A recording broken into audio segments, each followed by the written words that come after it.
Have paradigms and roadblocks that prevent us from excelling, and they can be real or imagined. Welcome to Beyond Bricks, a podcast that will give you the ability to break through those walls. Here's Dr. Nathan Unruh. Welcome everyone to this conversation. Hold on tight, put your seatbelts on because we're going to have a little fun. I'm with a good friend and getting to know him better and better all the time, Mr. Damon West. And I want to just get you talking because I want them to hear your story.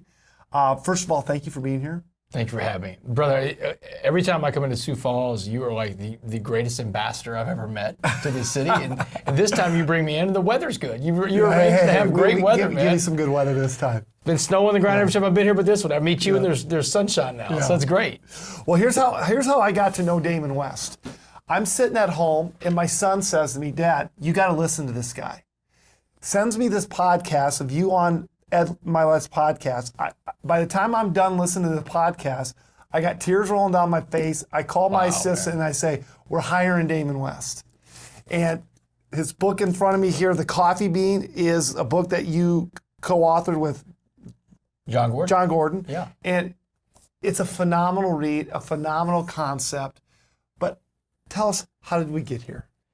So that's a loaded question, and I've got a lot to say about that, right? Yeah. And first of all, man, the Ed podcast, Ed is great, man. And one of the things that makes Ed so great is Ed is such a great listener and communicating. We always talk about like communicating because, everybody needs a coach in life. We all need mentors. We all need coaches. And that's one of the main things I think that you get from Ed, because Ed is a great communicator because he's a great listener. And so, and you have also been a great listener too. Whenever I met you for the first time in person, you knew so much from our brief conversation, you knew so much about me because you listened. And dude, I appreciate that. I want to let you know because that's one of the things I talk about when I'm talking with people is listening, man, how important it is to listen to what people are saying. Whenever I was in Dallas County Jail in 2009, I had just been sentenced to life in prison for engaging in organized criminal activity. And y'all, this is really happening. I'm not going to say I'm just kidding, I'm just joking. In 2009, I was in a trial. I was the ringleader of a bunch of other meth addicts breaking into people's houses.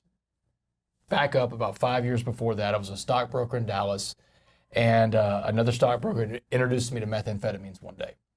And I was instantly hooked to this drug called meth. It's the most evil, most destructive, most addictive drug I've ever seen. And within about 18 months, I was homeless, living on the streets of Dallas, and then I became a serial burglar. And these burglaries went on for about 3 years. They were called the Uptown burglaries. And I always say that my victims of my crimes, I didn't just steal property from people. I stole people's sense of security. And I don't know if they get that back.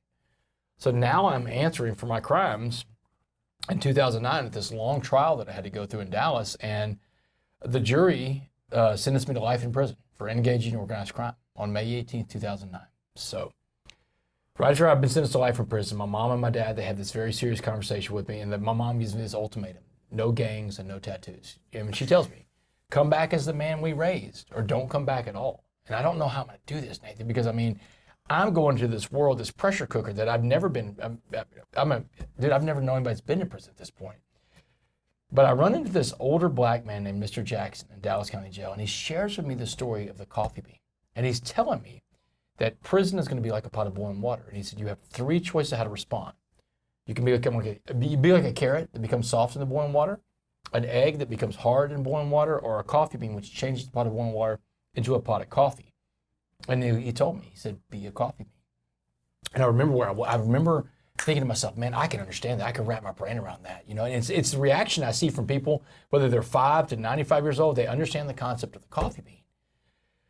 But it's easier, hearing something and listening to something, and actually applying it. Those are a lot of different things going on there. And when I went to prison, it was the biggest pot of boiling water I've ever seen. It was everything he said it was going to be, bad and more. But I found out how to become a coffee bean inside that pot of boiling water called prison. And after 7 years and 3 months in that maximum security prison, the parole board came to see me, and they wanted to know, can you find more coffee beans in the world like you found more coffee beans in prison? Can you change the world out there and outside these walls like you changed the world inside these walls? I'm like, give me a shot. So on November 16, 2015, I made parole. Now, I'm not a free man. You're not looking at a free man in front of you. I got a little more time on parole. I'm on parole till the year 2073 in the state of Texas. So I got a little more time, and I got it's a big sword of Damocles hanging over my head, man, because I mean, if I step out of line, I go back to prison for the rest of my life. But I'm telling you, I'm not worried about going back to prison because I'm a coffee bean. And as long as I'm a coffee bean, the only way I go to prison is when I go to prisons all over America and share the story with the men and women there to bring them hope on their journey. But the story of the coffee bean was given to me by a man in Dallas County Jail in the summer of 2009, exactly 10 years before John Gordon and I write this book, The Coffee Bean, in the summer of 2019. And Nate, I'm telling you, man, I've been blown away with what I've seen happen in the world with the coffee bean message since then. Yeah, so something you said, and I've heard you say when you told the story, Mr. Jackson gave you the advice that you are going to get in fights. Yeah. You're not going to win all those fights, but you're going to have to fight all those fights. Speak to that for a moment, because I can't imagine feeling that. Yeah, it's the truth. It's I tell people all the time when I'm doing my presentation, this is the truth about fighting. The truth about fighting is this: you don't have to win all your fights, but you do have to fight all your fights. And that's what he's telling me. Don't worry about your wins and losses. No one cares about your wins and losses, but everybody's watching to see, is he going to get back up? Is he going to get back up and face the next adversity that comes to you? And that's what I tell people all the time. Don't worry about your wins and losses. No one cares about those, but everybody's watching to see, does he or she get back up when adversity hits? And that's what we have to do in life. We have to be able to just get back up. And sometimes it's hard for people, man. Sometimes it's hard for people that get knocked down over and over again. And I get it, man. Life is hard. Life is tough. But you have to be able to get back up and keep going. You can't worry about losing in life. Everybody loses in life. It's okay to lose, but it's not okay to stay down. Yeah. So, okay, and I want you to drive that home for the people listening right now. When you were laying on the floor and you got arrested and you had a gun pointed at you. Sure. You had a different perspective. Yeah. Right. And maybe that perspective's changed over the years as your coffee bean, right? But they were your angels. I think you've made that statement. Absolutely. July 30th, 2008, the day the SWAT team takes me down. I mean, and I'm sitting on the couch, I'm smoking meth with my meth dealer. But I'm telling you, man, like my partner in crime had just been arrested 10 days before that by Dallas Police Department. They got him in custody. I know it's just a matter of time before they get to me. The flashbang grenade comes through the window. It goes off in my face. And when I came to and I can see and hear again, I get my senses back. Because that's what a flashbang grenade does. It knocks you off your senses. And I've got this gun in my face. The gun is poking my eye, actually. And this cop is screaming at me, don't move, don't move. And one of the cops screams out that we got him. We got the uptown burglar. And when I'm on the floor looking up that barrel of that gun, and I'm sitting there to myself thinking, man, they got me. I'm in a different place and time in my life with how I understand what's going on in life. Because that guy that was on the floor that day only saw that as being like the end to my run, as being a drug addict, being into my run as being a criminal. And my mindset wasn't where it is today. Today, this version of me is looking up that barrel and going, man, on the other side of that gun is an angel. And my angel didn't have wings. They had assault rifles, they had shields, they had helmets, they came through the window, they busted down the door, they plucked me out of that world that I was in. God sent an angel of SWAT team officers to get me out of that situation I was in. I wasn't getting out any other way. I truly believe that if those SWAT team guys don't arrest me that day, if I don't get sentenced to life in prison even, that's another thing. I think that life sentence saved my life. If that doesn't happen, if I'm not dead at this point right now in life, I'm a version of myself that's not worth living, Mm-hmm. And it's important for us to understand that because the SWAT teams of life come for us all the time in different ways, Nate. I mean, a SWAT team is a divorce. It's a bankruptcy. It's a lost job. It's a child getting hurt. Maybe a child dies, I've got a friend named Brad Hunstable in Texas, and I was with him yesterday. His son died by suicide back in 2020. He's just a little boy, and he takes his own life. That's a SWAT team, man. Mm-hmm. The SWAT team.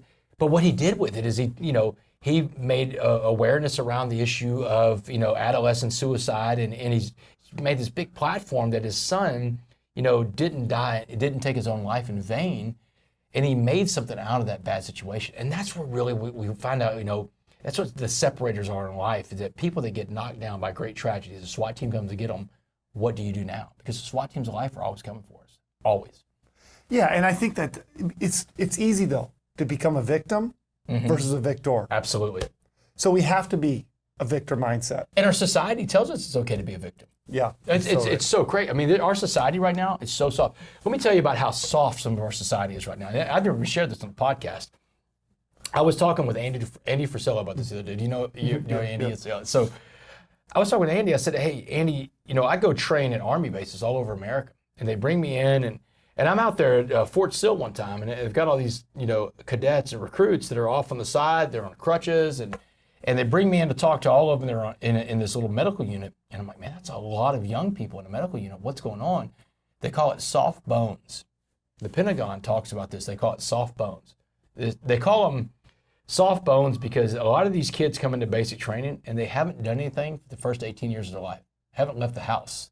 They haven't climbed trees and fallen out of trees. They didn't do the stuff we did when we were kids, man. Riding bikes, scuffing up. Yeah. Whatever. And I know you grew up the same way I did, man. When you go out in the morning, you're out all day till the lights come down. That's man. right. I mean, so it's like, but kids don't do that now. They stay in their house. They play video games. They're on their phones. They're on their devices, and they come to the Army, and they've never had any kind of contact or anything like that. Nothing rough. They trip. They fall. They break a femur from falling. They're not combat training. They're falling and tripping and breaking femurs, man. So they had to put them on the side, give them calcium bones, get them back to health again. Man, that's scary. That is scary. Yes, that is scary. This is the Army, man. Confrontational tolerance. I love that term. I like that. I've never heard that. So confrontational tolerance is, I think, one of the greatest attributes of great leaders. The ability to deal with confrontation and tolerate it. These kids, their bodies need a little confrontation because that's how we get strong. That's it.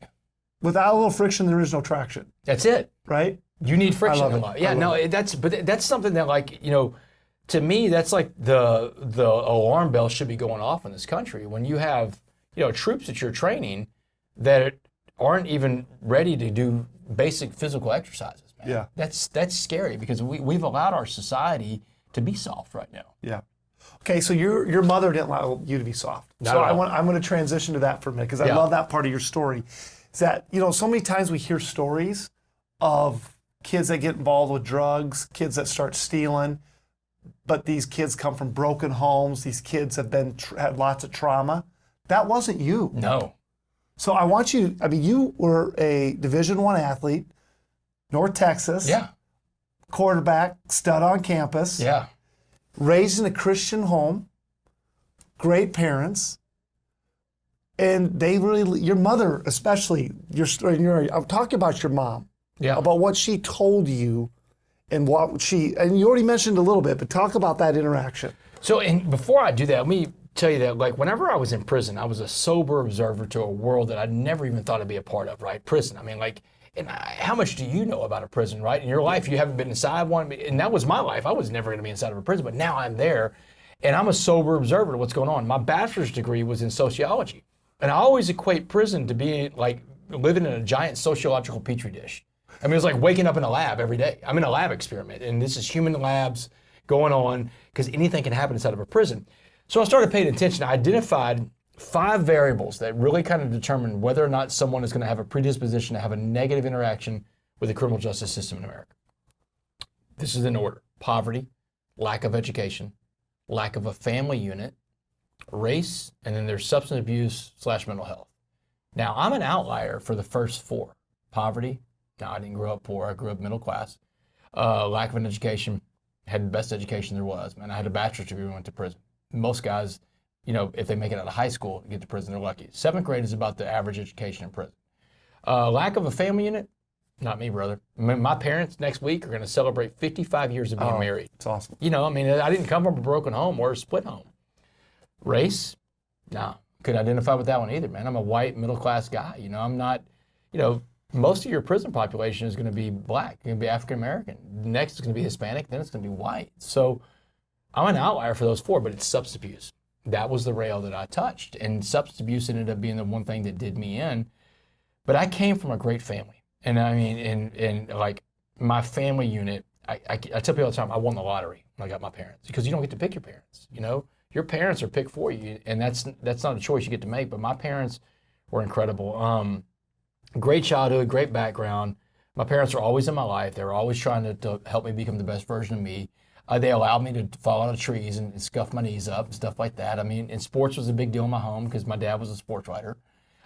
So I played a lot of sports, and I learned a lot of life lessons in sports. I think sports is great for that, Nate, because kids learn a lot of lessons in sport. My little stepdaughter Clara, she's 11, and her sport is competition dance, and she's learning a lot from competition.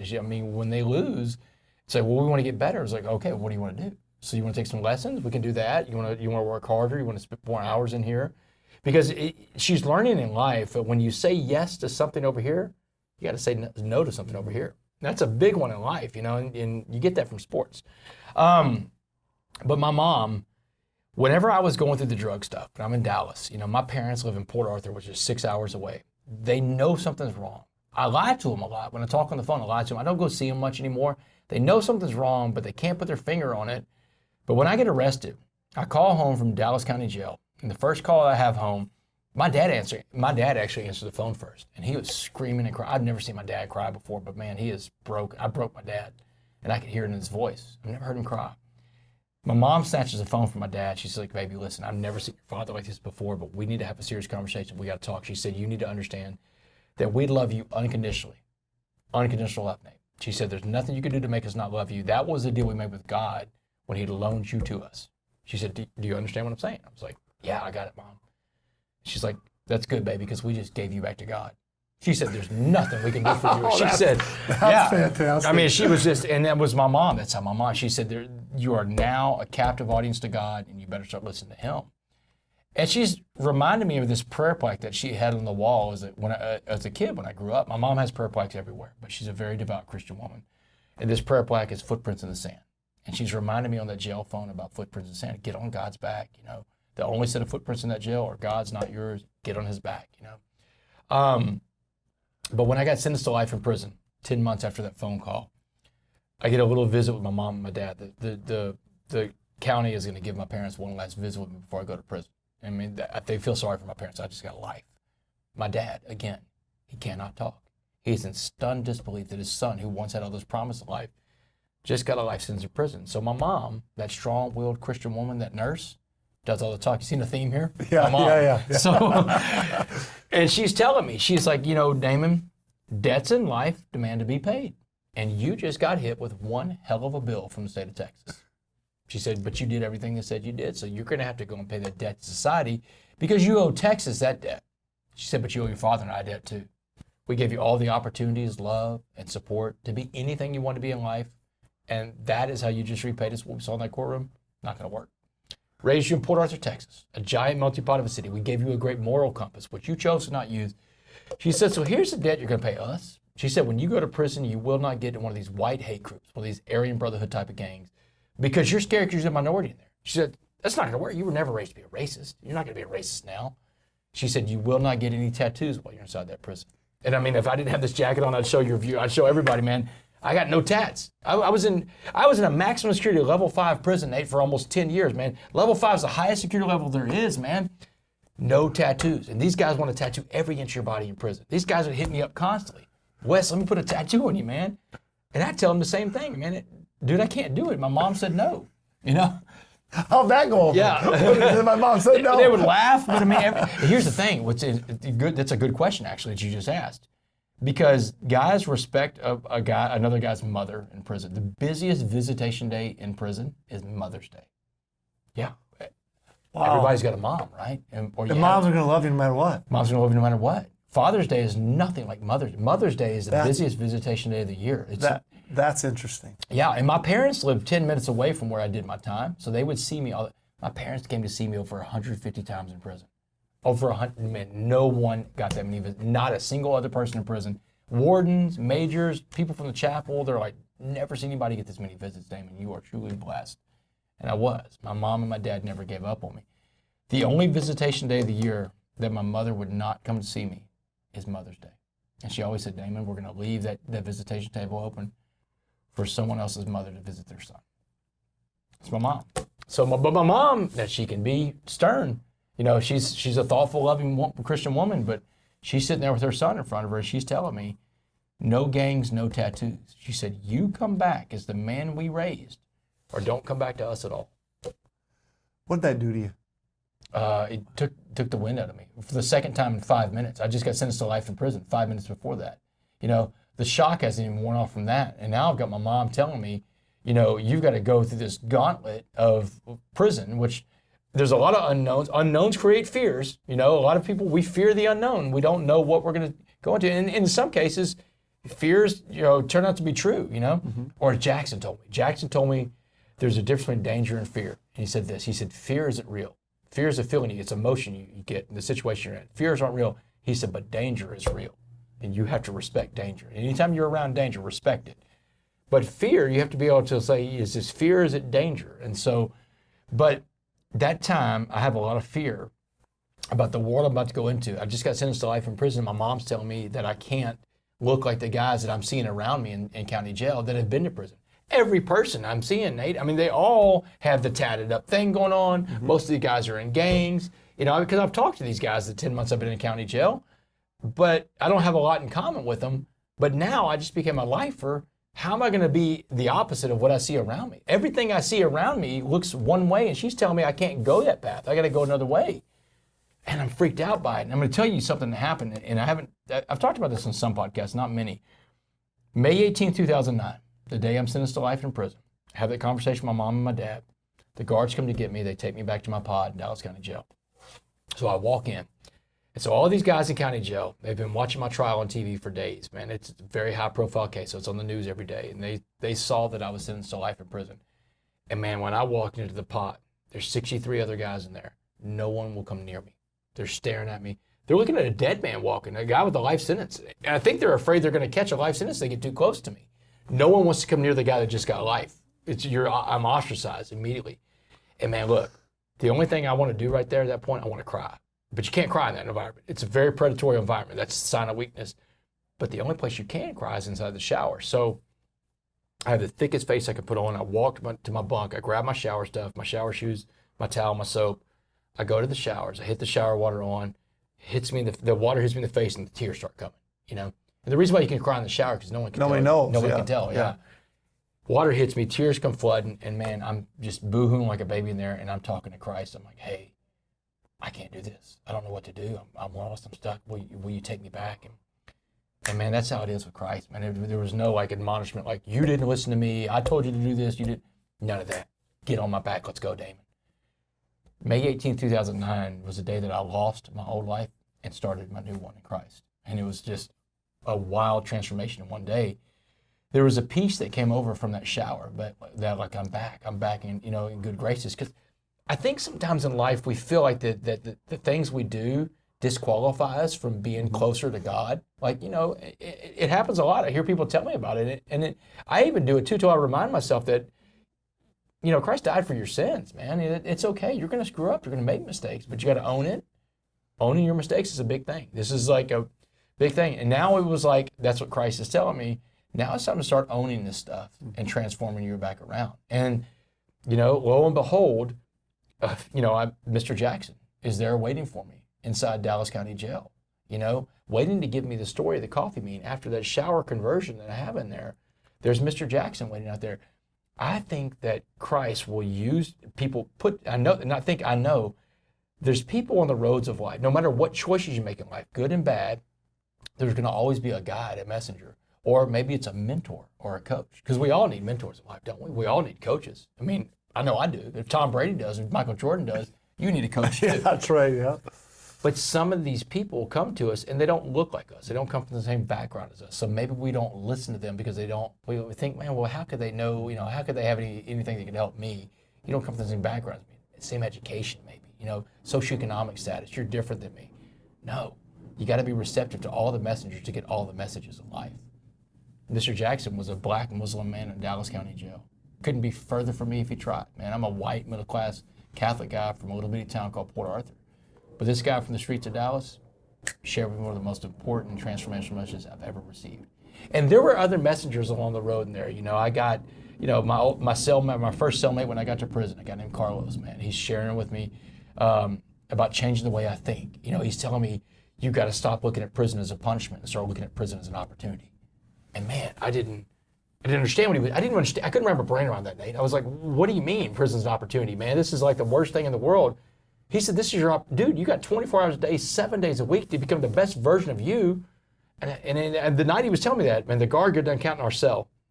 It's already past lights out. So he peeks his head down from the top bunk and he whispers at me. He's like, psst. He said, West, what are you going to do tomorrow with your opportunity, man? What are you prepared to do tomorrow with that opportunity you got? And man, so I woke up the next day in prison and I started looking at prison as an opportunity instead of prison as punishment. I started taking action in my life. You know, these are the things we have to understand in life, that no one can take action for us. We have to take our own action. No one can do it for us. We have to be prepared to put in our own work in life. No one can put in work for you. No one can put in my work for me. And if I don't do the work, it's not going to get done, you know? So I had to start doing the work. I had to start putting in the work. And it doesn't matter where you are in life. You can be anywhere. You can be in an ivory tower somewhere, or you can be in a dungeon like I was. Put in the work. Put your nose down to the ground. Start putting in the work, you know? Days became weeks, weeks became months, months became years, but I finally started figuring out how to be a coffee bean inside that prison. Mm-hmm. And when I tell you, man, those guys, those SWAT teams saved my life, they were angels, man. The SWAT teams of life come for us in different ways, though, Nate.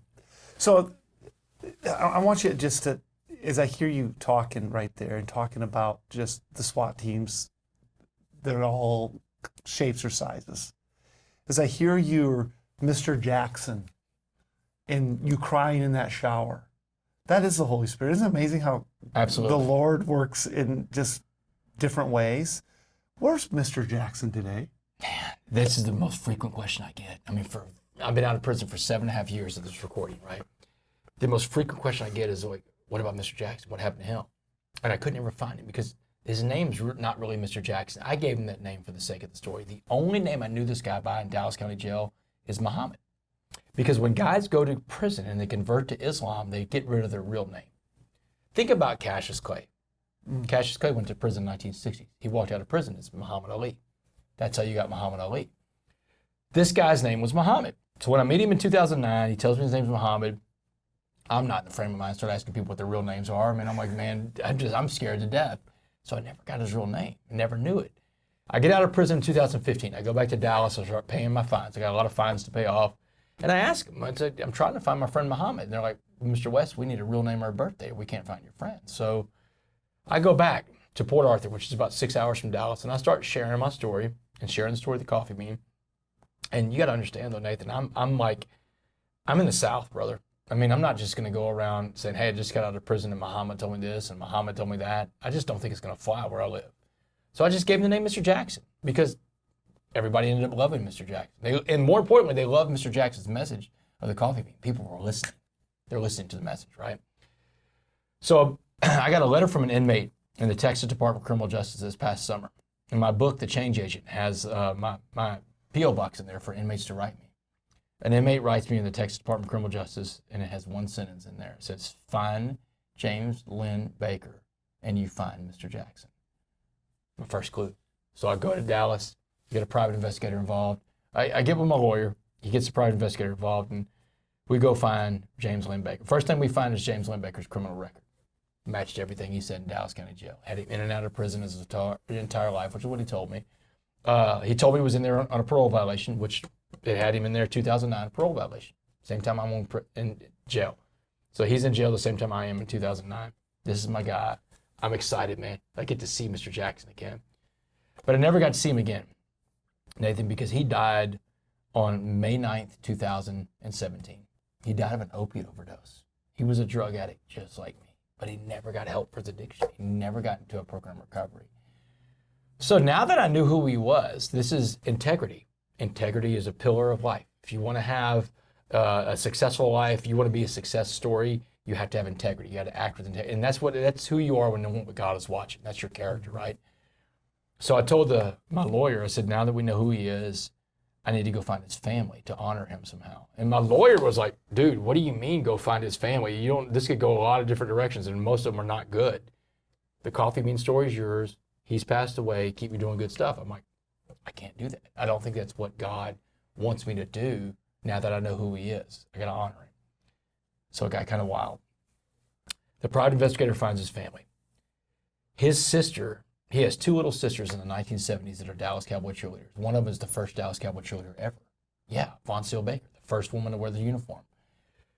But his mother man, his mother was unbelievable. Bertha Baker, his mother, in 1948, she becomes the first licensed black daycare owner in Dallas. The first daycare license to a black resident goes to his mom, who starts a daycare out of the home he grows up in, and the first black daycare. In fact, the home he grew up in is a city landmark in the city of Dallas. It's a protected building.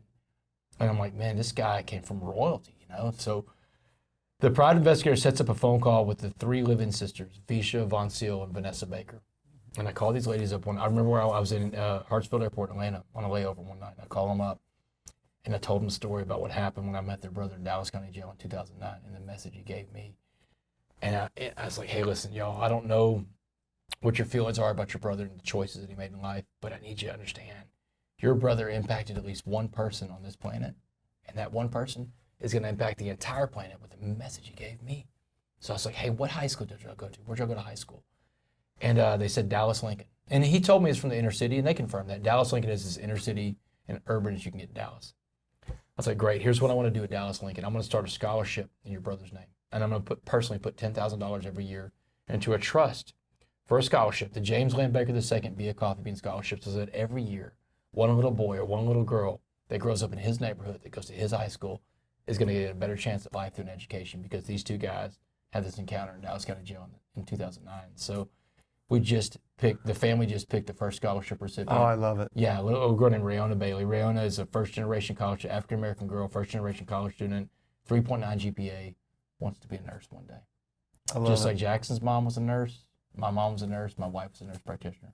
I love it. Yeah, man, so it's a full circle. So you look at that story, though, and what did that do to them, at that family? I can't imagine just how... That's such a great question, man. It's just so new. I got to tell you what it did to them, because it was something that I learned. It's something that Christ hit me with. I got the coffee bean message from a guy, and this is a good lesson for like people to understand too. We're talking about, you know, tangible things you can take from this conversation today. This is a warning. Mr. Jackson, James Land Baker II, he was sitting on this message that's in this book. I don't know how long of his life, but most of his life was spent inside of prisons and in addiction. He had the message, but he couldn't do anything with it. We can have all the education and all the, you know, all the we can have the right message, but if we can't apply what that is in our life, if we don't know how to apply that, if we don't have a mentor or a coach to help us apply that, it doesn't matter. You can be sitting he was sitting on one of the best messages I've ever heard in life, but he couldn't apply it in his own life. There's a big warning. Now, when I found the family, one of the first things they told me is like, you know, this is great to hear because our brother didn't amount to much in life. In fact, one of the sisters said he was a screw up, you know, and every time he would get out of prison, he would go live with one of them till he burned that bridge and went back to prison. And it's just a cycle. That's what addiction is. Addiction does it to people. I tell people all the time that most addicts aren't bad people. They're sick people that do bad things. That's what addiction is, man. And I was a sick person that did very bad things. I created victims everywhere in my addiction. And that's what he did. He was an addict, and he did bad things in his addiction. There was a news reporter in Dallas that wanted to do a story, Kevin Reese. He wanted to do a story because he's followed my story from when I was the Uptown Burglar to now, and he loves the transformation, all the changes that have been made in my life. He follows me and does stories. And he's like, man, now that you found this guy, let's do a story. Let's get the family involved. So I hit up the sisters and said, hey, listen, this guy wants to do a story on it. They're like, absolutely not. They wouldn't even have a conversation with me. 5 different times I tried to talk to him about doing the story. Finally, I'm like, why not? They're like, you tell us this is going to be a positive story, but there's nothing positive to say about our brother because he didn't have a positive life in the end. He had a lot of positive stuff going for him in the beginning, but he ended up going to prison and being drugs. And I'm like, listen, just trust me. This is going to be a positive story, and we're going to change the legacy of your brother. And man, you can go on YouTube, WFAA and Damon West. Put that in a YouTube search. You'll see the story about Damon finds the coffee bean inmate that told him the story. Watch the pride in these sisters when they talk about their brother. Their backs are up straight. They're like, my brother is this. And there you could see it beaming from them, man. They're so proud of their brother, this legacy that he has, a scholarship in his name. He shared that message with Damon West, who's out there changing the world. That's my brother. That's our brother. They've got pride in their brother again.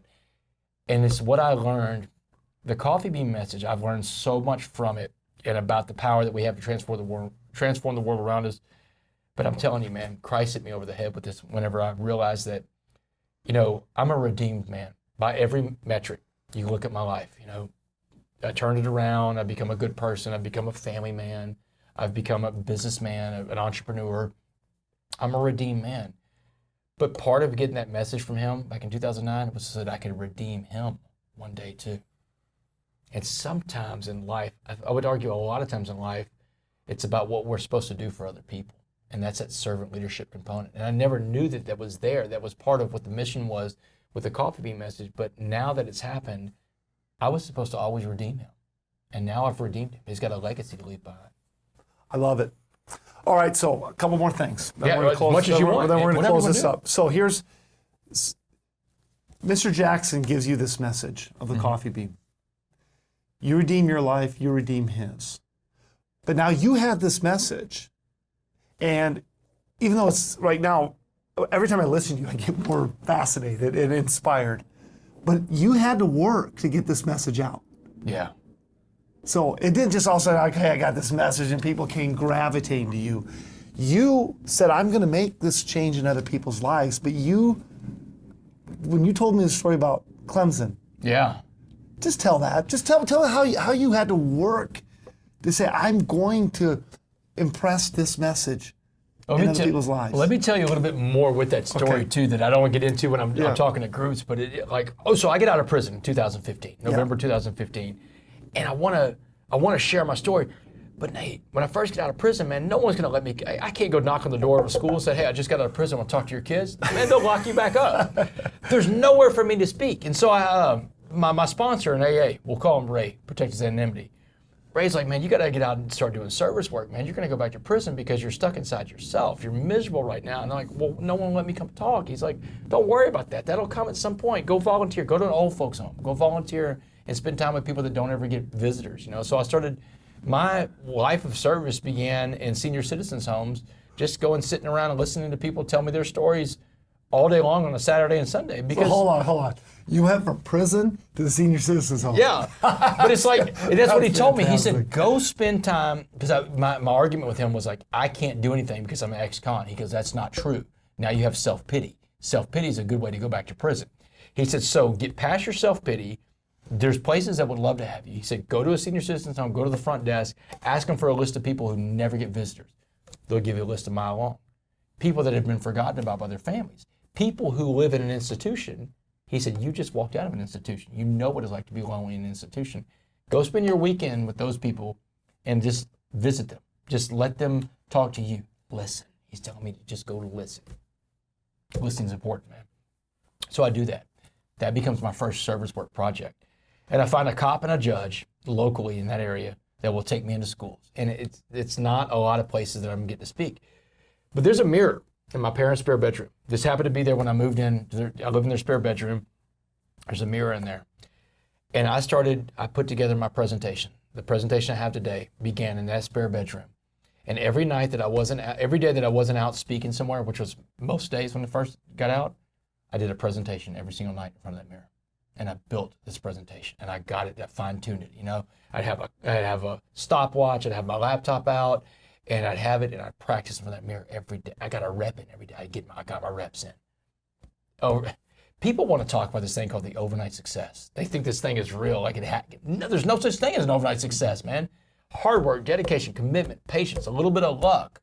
That's how you get to your goals in life. So I've worked on this presentation every day for almost 2 years. When I finally get a chance to get in front of Dabo Swinney, and here's how I got in front of Dabo Swinney, man. I go to this Coaches Award show, the Bear Bryant Coach of the Year Award in 2017. There's 8 coaches there. And I go up in front of all these coaches. My buddy sneaks me into the place, first of all. And I'm running around these coaches, and I'm like, hey, man, you got to bring me in, talk to your team. I got this great story. I was in prison. These coaches are looking at me like, man, no, you're not coming to talk to my team. And one of the coaches runs from me, man. And he's my friend now, so I won't tell you who it was. But he runs the other direction, man, because, I'm an unknown. No one knows me. But Dabo Swinney, man. Dabo Swinney was the only coach in that room of 8 coaches that eventually brought me in to speak to his team. And, man, at that position, that time in life, I didn't have any presentations to go to. I didn't have college football programs to go to. But I go speak to Clemson in August of 2017. This is almost 2 years after I got out of prison. Almost 2 years of practicing my presentation in front of a mirror for this moment right here. And when I'm done with my presentation at night, Dabo's in my face. Dabo's very high energy. He's like, man, that's the most amazing story I've ever heard. He said, have you been to Alabama yet? I was like, man, no, I've been to Clemson. I hadn't been anywhere, dude. I mean, it's like, what do you mean, been to Alabama, man? You're it, brother. He said, I just text Nick Saban from the back of the room. We'll see what happens. And man, when I landed it for my trip to Clemson the next day, I landed in Houston. Turned on my phone. I got a voicemail, a text message from the football operations guy at Alabama. It says, hey man, Dabo called. We'll see you in Tuscaloosa in 3 weeks. Here, August 21st, 7:30 p.m. There's your window of opportunity with us. Just like that, Dabo Swinney kicks open the door to call. And he doesn't stop, man. Dabo calls Kirby Smart, Lincoln Riley, all these other coaches. Got to bring this guy in. They're all calling me, man. So now I'm in front of all these college football programs. My dream is becoming a reality. But the real magic in my life happened in August of 2018. It was 1 year after I spoke to Clemson.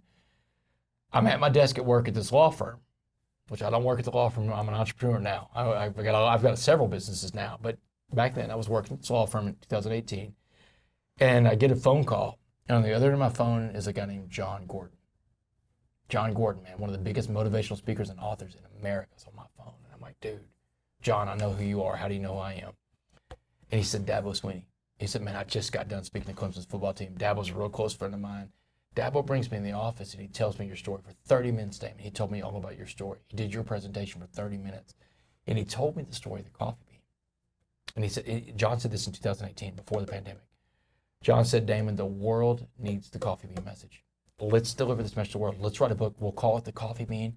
He said, I'll split everything with you 50-50. And Nathan, oh my God, my response to John was like, man, you're John Gordon. You go write The Coffee Bean. You don't need me.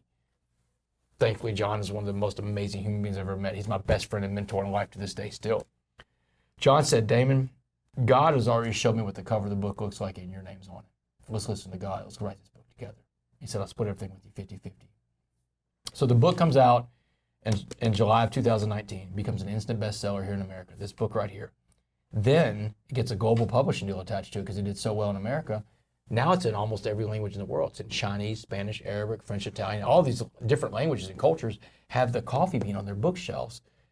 And whenever John, his old publishing contract, for every book he wrote, he got a $100,000 advance for writing the book. Remember, John said, I'll split everything with you 50-50. Now, Nathan, whenever I got in trouble when I was going to trial, my parents, they loved me. Remember this unconditional love. They did everything they could for me. They even cashed in a lot of their retirement to get me representation, lawyers. I got 2 lawyers that bought me. $50,000 is what they spent on me. And I always told them, I'll pay you back, I'll pay you back. And in 2017, I'm living with them still, and I'm like, I'll pay you back. And I'm giving them like $200 a month, what I can afford. When this book came out in 2019, I got a check in the mail for half of that $100,000 advance that John got. And he honored everything he said. It was $50,000. I called my mom and dad. My dad answers, it's like, hey, Dad, you gonna be home? I gotta bring something by your house. Yeah, we'll be home. Come see us, Damon. They live 10 minutes away. I drove over there, knocked on the door. My dad's like, well, I thought you had something. I whip out that check for $50,000 and sign it over to him. The debt's in life. Oh, I love it. Yeah, man.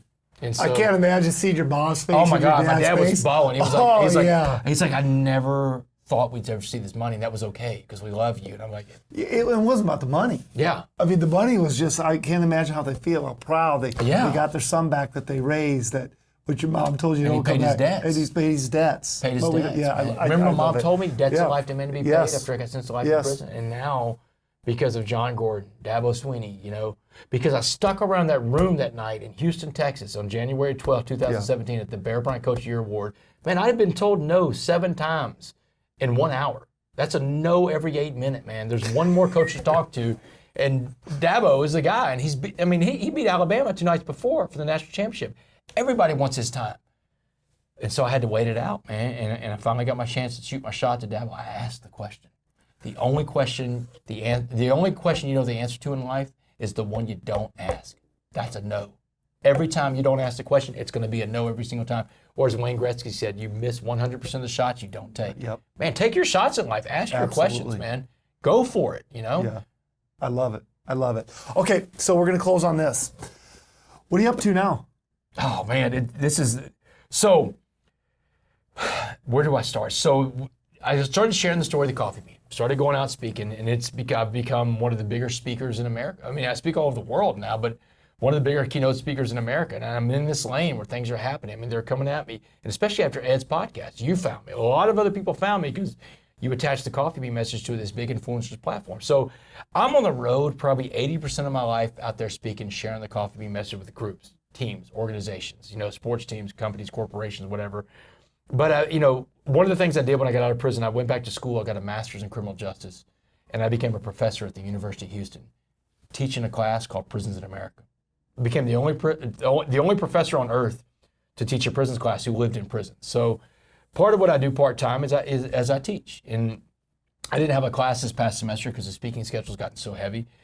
But one of my biggest passions in life is getting back into prisons. Because, in a prison, every man or woman in there that listens to my presentation, they're going to all be listening in a different way, a different intensity, because they want what I've got. And I'm the guy I'm like the great hope for them. I'm the smuggler of hope. I smuggle hope into prison. I don't smuggle cell phones or dope. I smuggle hope, because hope's the thing you have to have in life. Hope. Shawshank Redemption. The reason why Shawshank Redemption is about Red, Morgan Freeman's character, is because Red had lost hope. Red was a dead man, and Andy Dufresne restored hope in that man's life. Everybody needs hope. Yep. So I do a lot of stuff inside the prison system. I got a curriculum I've developed inside the prison that helps men and women think better, because you got to change the way they think. Thinking's everything, man. It goes back to all these things about thinking. But I want to change the way they think, and I try to teach them the lessons, the principles I live by. Being a coffee bean, smile, use positive body language everywhere you go. Work out on yourself every day, spiritually, mentally, physically. The secret to life is servant leadership. Servant leadership is helping other people reach their goals in life. Become a servant. Servants are the people you want to be. Control the controllables. What you think, what you say, what you feel, what you do. These are the things you have control over. And lastly, don't worry about your past. Your past it doesn't define you. Your past, your lesson. You learn from it. You can teach other people with it. I remind people all the time, in prison, out of prison, the things you think disqualify you in your life might actually be the things that qualify you to help someone else. Your failures that you have in life, these things that you think hold you back, that might be the thing that qualifies you to help someone else who could go down that road that you could help out. These are mentors and coaches, people that teach us these lessons in life. And, being an author has been great. I got married, I just celebrated my 4-year anniversary with my wife. We got married May 18th, 2019. We got married. Now remember May 18th, 2009, the day that I get sentenced to life in prison. I lose that life the day I go back to Christ, May 18th. 10 years to the day from that day, I got married. I become a husband. I become a stepfather. The 2 greatest hats I get to wear in life. Or as my wife says sometimes, you went from one life sentence to another. That's great. So, man, I got a great life, man. I'm an entrepreneur. I've got several businesses now. I've taken some of the profits from speaking and spun them off into different businesses. My wife has a demolition construction company that's female-owned. I got a construction company that built houses with my father-in-law. I've got an oil and gas company in South Texas called Coffee Bean Energy, where I'm an oil and gas operator. I put gas on the market, man. Love it. And I have a foundation, the Be a Coffee Bean Foundation, where we do work. Our main thing is we try to connect children of incarcerated parents. Any child in America that's got an incarcerated parent, we try to get them scholarships for extracurricular activities, things to keep them busy and keep them away from that generational incarceration that happens so much. That's so much that I saw from these guys in prison. Their kids, they would always say, man, I'm worried about my kid going down the same road I'm down. So I'm trying to find those kids out there in the country and provide them with the means to play sport, football, karate, whatever, a dance. My little stepdaughter's into dance. Dance is expensive, man. So we want to help those kids get to those goals. I love it. Yeah. Well, every time I hear you, every time I'm around you, you inspire me more. I'm so on fire for your vision that I do think the world needs this message. And you have backed it up with your actions too, by the way. You've done a lot to help me, and I'm truly grateful for you, brother. Yeah, well, I believe in it. I think this message is something that everybody needs to hear. So if you're listening right now, I encourage you, first of all, just go read the book. Go read the Coffee Bean. Buy this for your teammates. Buy this for your friends. Buy this for if you're on a team, for all the players. This is such a powerful message that every person that reads it, and they call me or they'll text me and go, thank you so much for that. Seriously? I'm going to show you. I'm going to show you a text later of a guy. It blows me away. It's phenomenal what this message is all about. So I encourage you to read it. I encourage you to go out and look at Damon's website. I encourage you to bring him into your organization. You're getting to do another event with me here in September. Guess where it's going to be? In Dallas. I know the area well. So we can't wait for that. So I highly encourage you, get in touch with Damon. Listen to Damon's. You have your own podcast? You're just on everybody else's podcast. I'm on a lot of podcasts. You can find me though at my website, damonwest.org. Okay. And my books are anywhere books are sold, Amazon, anywhere. What other books do you have? You have Change Agent? The Change Agent, which is my life, that's my favorite one, man. That's my life story. Yep. The Change Agent, the Coffee Bean for Kids, The Locker Room, and most recently, How to Be a Coffee Bean with John Gordon. He became a Wall Street Journal. I haven't read. I've had the other ones. I have not read that one. I'll send you a signed copy. Don't buy it. I'll send you a signed copy. I got to read it. Yeah. It just came out in February. It became a Wall Street Journal bestseller. So, but yeah, man. But look, I'm grateful for all that you've done in my life. You've been incredible. You're a servant leader, and I want to emulate the stuff you do. So, put me in places I can serve, brother. I love it. Thank you so much. Thanks a lot, man. I appreciate you, man. Thank you. You bet.